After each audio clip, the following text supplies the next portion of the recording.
오늘 윤진석이 묻는다. 국민의힘 당무감사. 부적격 지역은?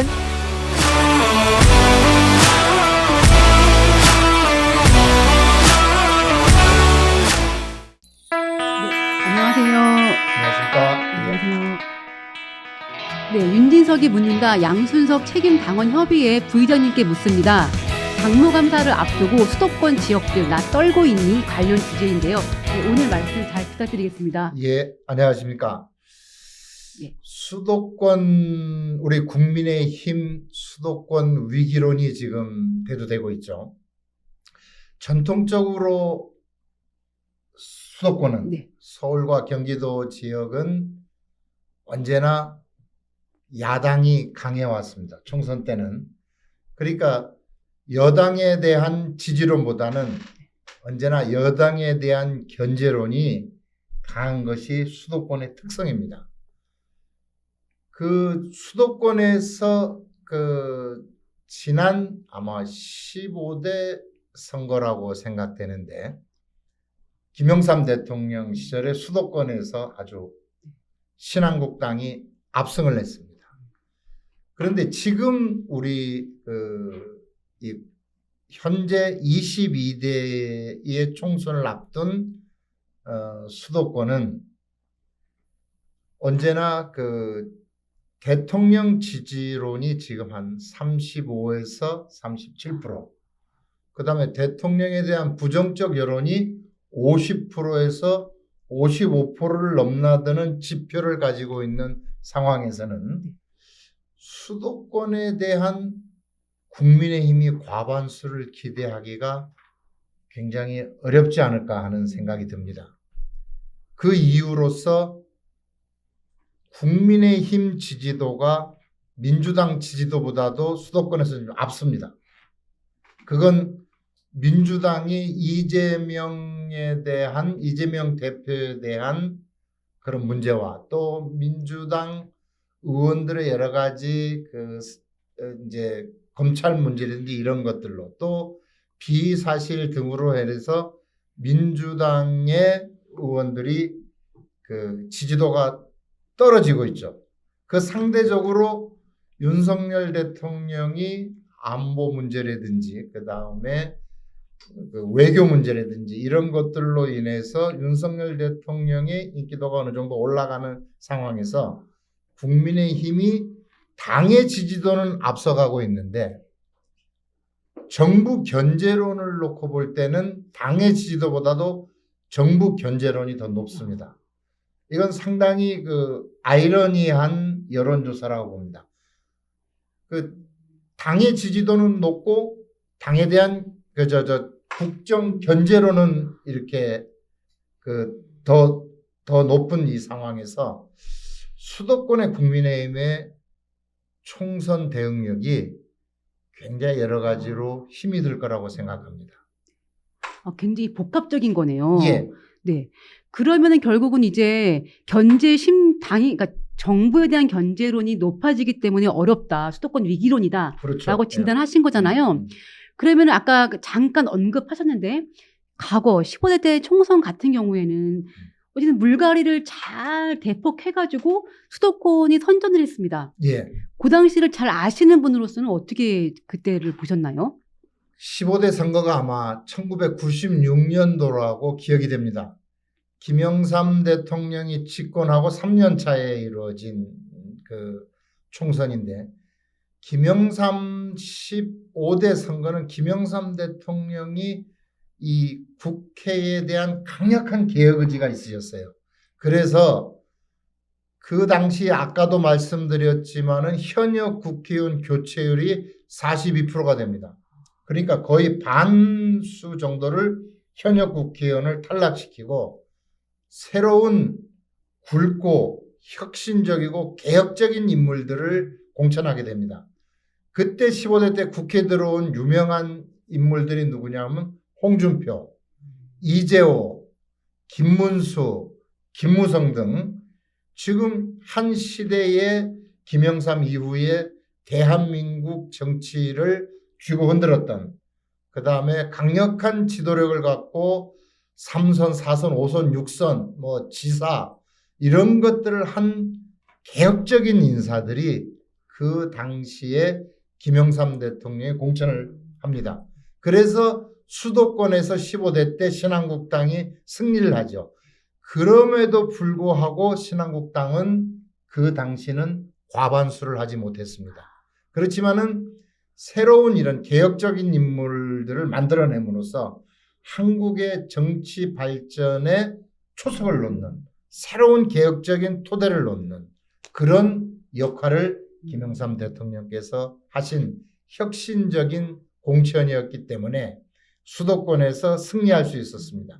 이번 우리 국민의힘도 이번 수도권에서 승리하기 위해서는 그 당시 김영삼 대통령께서 김영삼 총재님께서 공천하셨던 그런 혁신적이고 개혁적이고 선이 굵고 바른말하는 국민들의 가려운 것을 그걸 수 있는 국민의 눈물을 닦아줄 수 있는 그런 훌륭한 인재 영입을 할 때 올해 국민의힘은 이번 수도권에서 또한 수도권의 승리는 언제나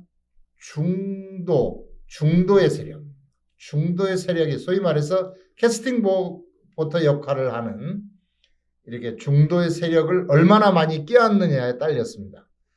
그런 중도의 세력을 껴안을 수 있는 방법은 지금 22대 총선을 앞두고는 혁신적인 민생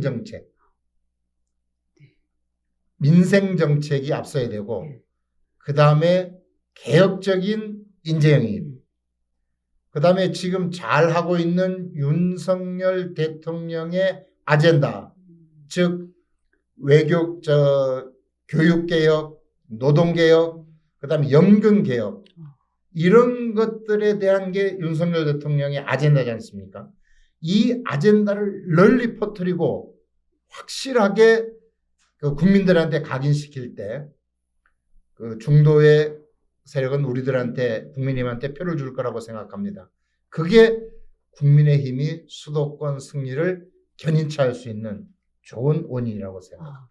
개혁과 혁신, 중도의 표심을 그렇게 얻을 수 있는 그러한 인재 영입이 결국 관건이라고 말씀하셨는데요.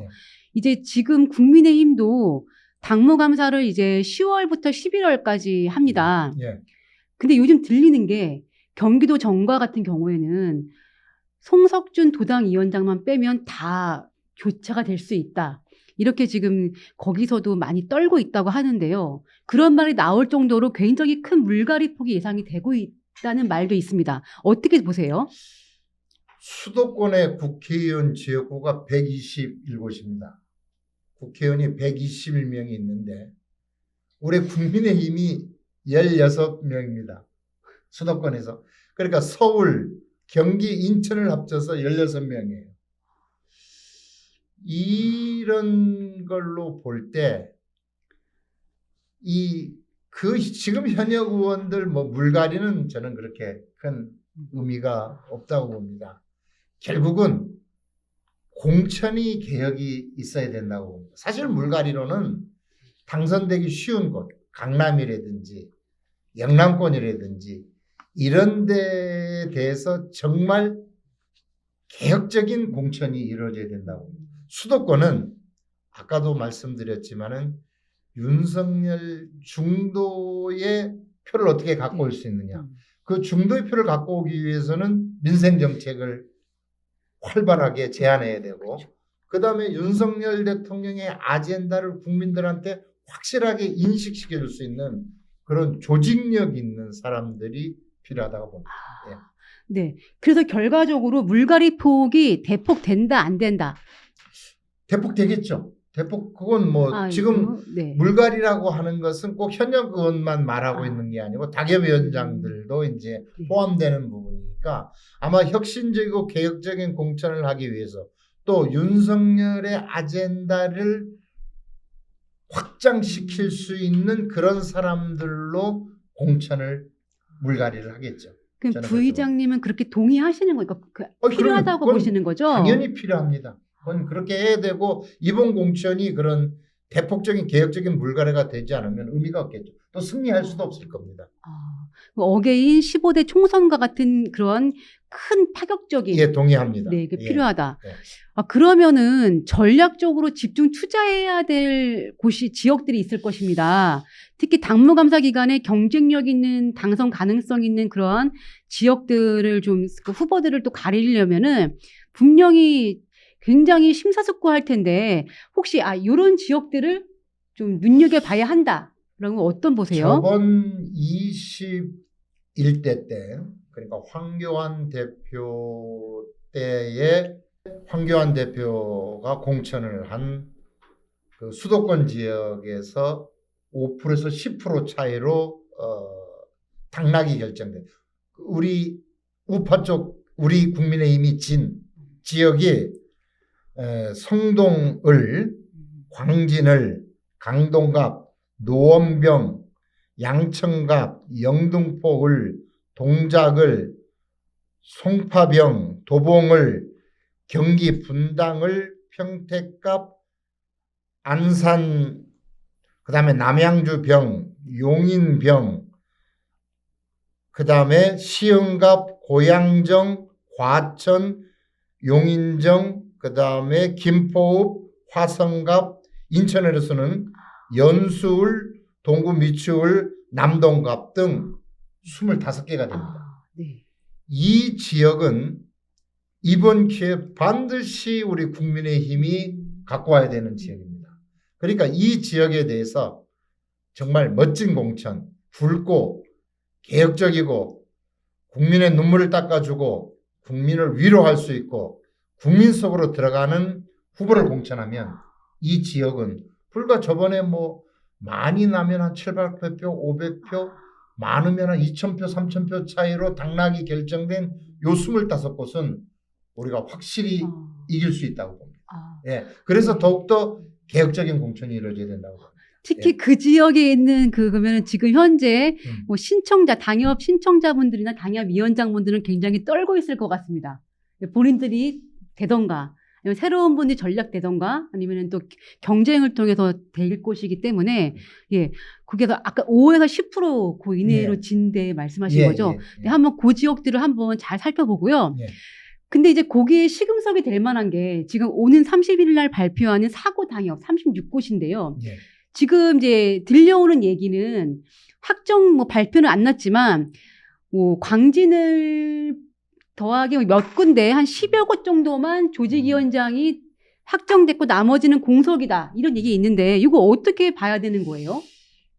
며칠 전에 보도에 따르면은 그 오신환 전 의원은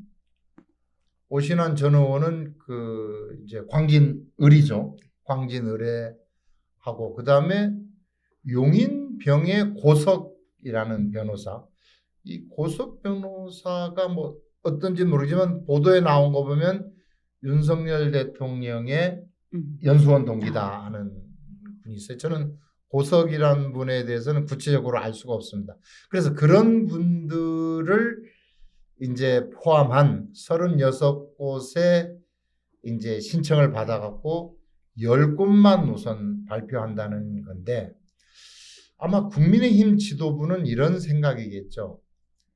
지금 이제 신청을 한 그 36곳에 한 90여 명 되는 당협위원장 신청자들이 그 이런 10곳이나 이런 곳을 제두고는 아마 이렇게 성에 차지 않는 그런 경우라고 생각이 듭니다. 그러니까 좀 더 좋은 당협위원장을 기다리거나 안 그러면 나중에 정말 이 지역만은 우리가 꼭 이겨야 됐다 그래서 거물이나 안 그러면 아까 혁신적인 인물을 전략 공천하는 그런 기회로 놔두기 위해서 승리를 담보하기 위한 전략 아닌가 생각합니다. 그런데 저는 조직을 오래 했던 사람으로서 한 가지 그 지도부에 제안하고자 합니다.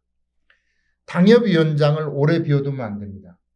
이 36곳은 지금 다 지난 19, 20, 21대를 이긴 야권의 프레임을 가진 현역 의원 지역구일 겁니다. 그러면은 지금 연 재선이나 3선을 한 프리미엄을 가진 야당 의원들을 이기기 위해서는 빨리 당협위원장을 선정을 해서 거기에 보내서 조직을 강화하고 윤석열 대통령의 지도력, 윤석열 대통령의 아젠다를 전파할 수 있는 기회를 빨리 만들어야 됩니다. 당협위원장 선임이 꼭 다음번 공천을 담보하지 않습니다.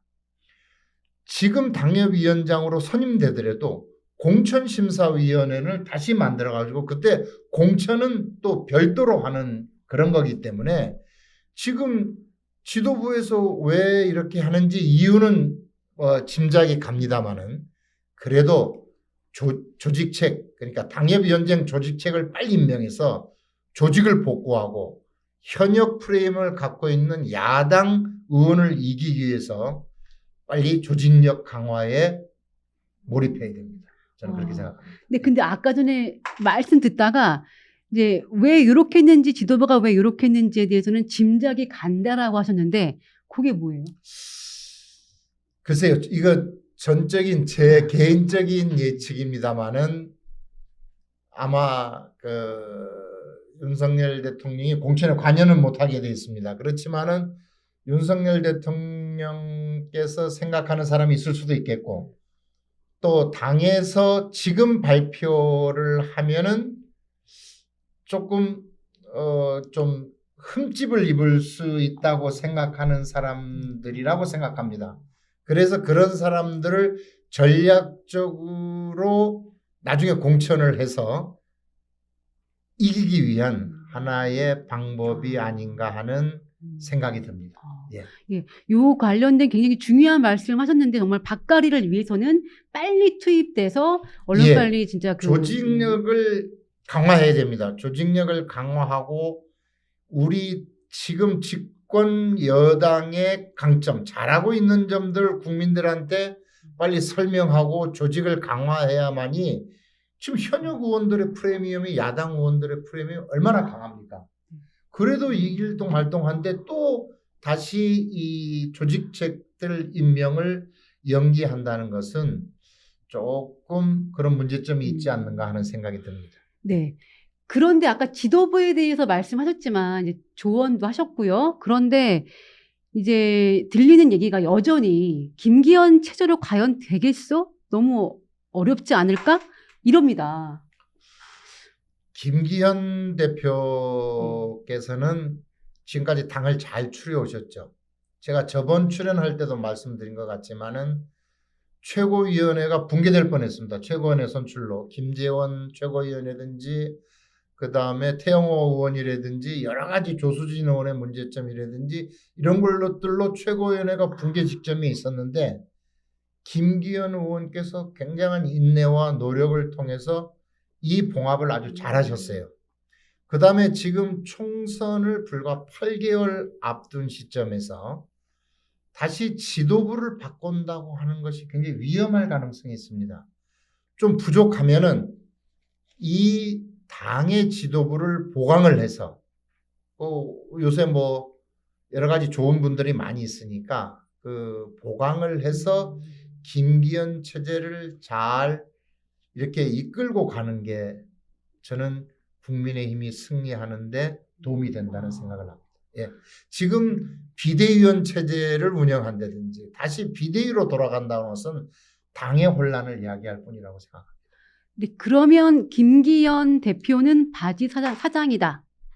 바지 사장이다. 이런 얘기가 있는데 이런 거는 그냥 뭐 설왕설래인 거죠? 김기현 대표가 당원들이 뽑힌 대표인데 바지 사장이라고 표현하는 것은 좀 문제가 있다고 보고 아마 김기현 대표의 성향상 김기현 대표 판사 출신이지 않습니까? 판사 출신이기 때문에 합리적이고 통합적인 방법을 이끌어가는 의미 그 다음에 또 대통령실과의 여러 가지 협조 부분에서 그런 얘기들이 나오고 있지 않나 싶은데 저는 잘하고 계시다고 봅니다.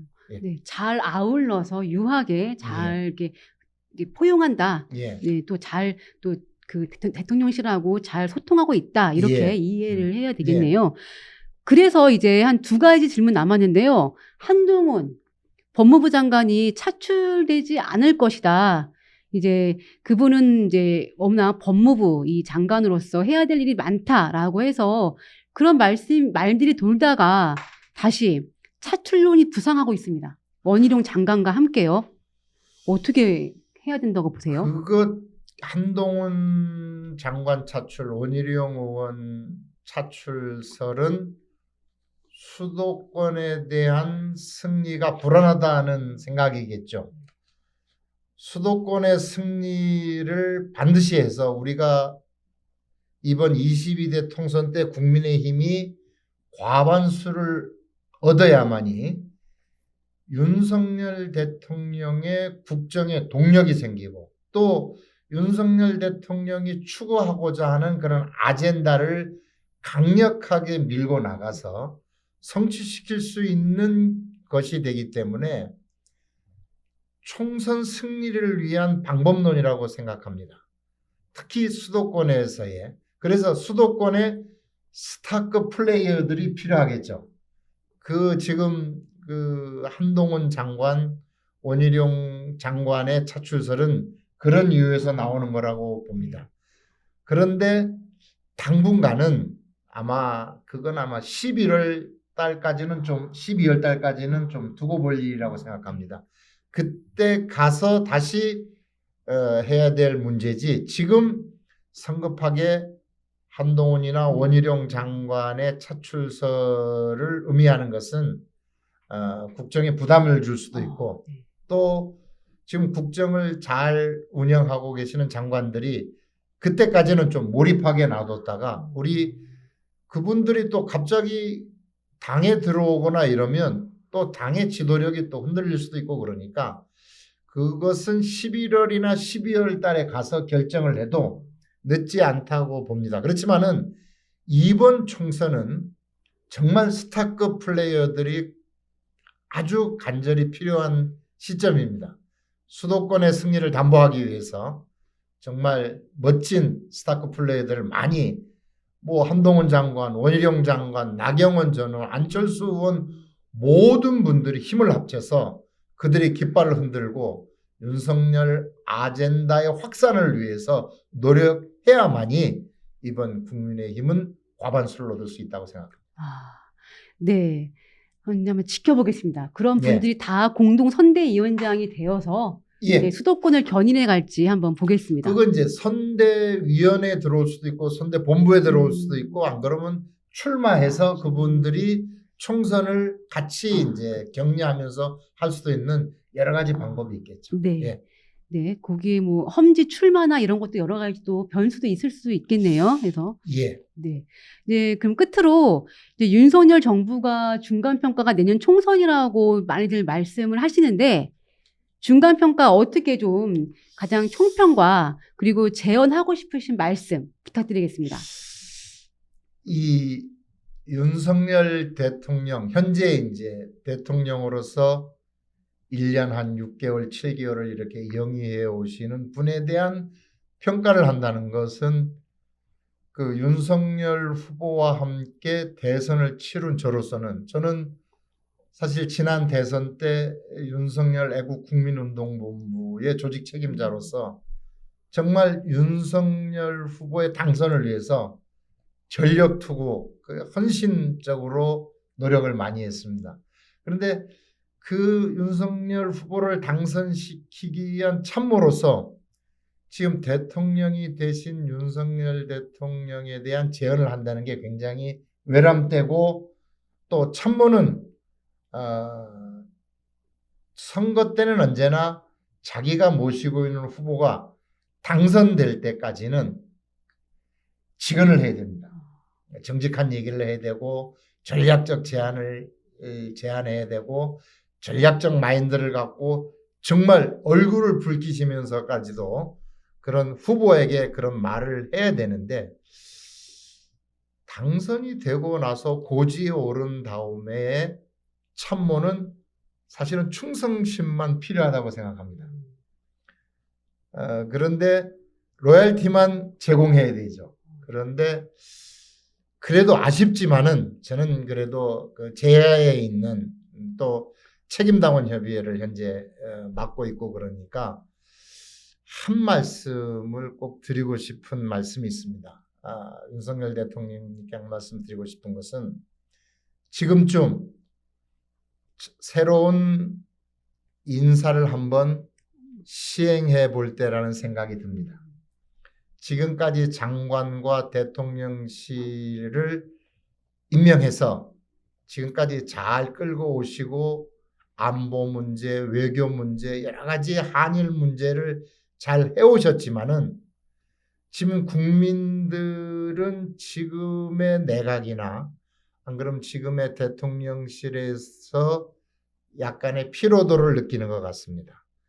그 다음에 또 대통령님의 인사 스타일, 한 번 쓴 사람은 버리지 않는다는 그런 인사 스타일을 고수하고 계신데 그것은 매우 바람직하고 좋은 일이라는 생각이 들지만은 그래도 대통령은 지도자로서 현실에 아주 민감해야 되고 또 국민들의 바라는 대로 인사를 해주셔야 된다고 봅니다. 지금은 피로도가 있는 대통령실과 내각을 총선 전에 아마 바꾸기가 쉽지 않을 겁니다. 그렇지만은 22대 총선은 윤석열 대통령의 아젠다로, 윤석열 대통령의 얼굴로, 윤석열 대통령의 열정으로 국민의힘이 나가야 됩니다.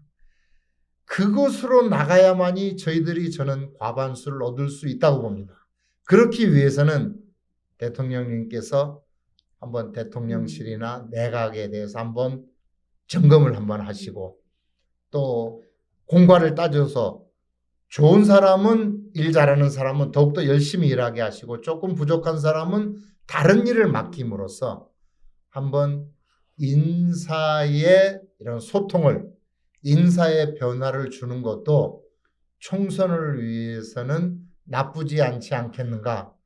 저는 조직을 40년 이상 담당해 왔던 또 많은 지도자를 옆에서 모시고 또 그들과 함께 정치를 했던 한 필부로서 그렇게 말씀을 드리고 싶습니다. 그리고 또 한 가지를 더 말씀드리고 싶으면은 지금 대통령한테 너무 많은 짐을 우리 내각에서 드리고 있는 것 같아요. 사실 총리님이 사실 존재감이 별로 없었는데 이번 한덕수 총리님이 잼버리를 통해서 아주 멋진 분이라는 생각이 듭니다. 정말 그런 능력이 있는 분이 왜 지금까지는 물론 대통령을 돋보이게 하기 위해서 조용히 계셨지만은 더욱더 열심히 능력을 발휘하셔가지고 그렇게 대통령을 보좌해 주시고 전부 다 모든 일에 다 코멘트를 하는 그런 일들을 하면은 대통령께서 너무 큰 부담이 되고 또 국민들의 피로도가 빨리 온다고 생각이 됩니다. 그런 부분들은 장관이 해야 될 부분은 장관이 과감하게 맡아서 책임적으로 국민과 소통하시면은 좋은 내각으로서 좋은 대통령으로서 성공한 윤석열 정부로서 역사에 남으리라고 생각이 듭니다. 그 부의장님께서는 이제 김영삼 전 대통령도 너무 잘 알고 계신 분이기 때문에 순간 김인 혹시 그 YS 말씀하신 게 아닌가 싶습니다. 윤석열 정부와 윤석열 대통령입니다. 네, 그 정말 그 아까 전에 하신 말씀이 이 사람이 진정성 있게 정말 진심 어리게 말씀을 하신다는 게 어떤 것인지를 제가 옆에서 그게 너무 절절하게 느껴져서 이 충언이 정말 잘 반영되었으면 좋겠다는 생각이 들었고요. 그리고 그 모든 길은 로마로 통한다라는 옛 말이 있듯이 지금 내년 총선은 결국은 윤석열의 어젠다와 윤석열 대통령의 그 열정과 윤석열 대통령의 그 얼굴로 결국은 치러지는 그렇습니다. 모든 길은 다 윤석열에게 통한다라는 그 말씀이 인상적이었습니다. 그것을 갖고 국민의 힘이 윤석열의 모습, 윤석열의 철학, 윤석열의 아젠다, 윤석열의 표정을 갖고 그 나갈 때 우리 국민의힘이 이길 수 있다고 봅니다. 이번 선거는 철저하게 저는 그 윤석열 대통령의 철학, 국정 철학, 국정 아젠다 국정 담론이 국민들한테 전부 아주 잘 전달이 돼서 저는 지금 이 윤석열 아젠다가 국민들한테 설파되지 않는 이유가 좌파 언론 때문이라고 생각합니다. 대통령실에 수백 명의 아마 기자들이 있는데 아마 좌파 쪽에 있는 기자님들이 상당히 많으실 거예요. 그리고 지금 언론이 완전 기울어진 운동장이지 않습니까? 대통령이 아무리 좋은 얘기, 외교 성과를 얻어도 부정적으로 얘기하고 부정적인 판단을 국민들한테 전달할 때 그것이 무슨 좋은 효과가 나겠습니까? 그래서 저는 우리 국민의힘이 조직을 빨리 해서 당협위원장을 빨리 임명해서 이 윤석열 대통령의 국정 철학, 윤석열 대통령의 담론, 윤석열 대통령의 아젠다를 빨리 전파해야 총선에서 이길 수 있다고. 네. 예. 오늘 너무 말씀 잘 들었습니다. 예, 그 경륜이 정말 왜 필요한지에 대한 그런 고견을 잘 들었던 것 같고요. 네, 끝으로 그 클로징 멘트 부탁드리겠습니다. 감사합니다.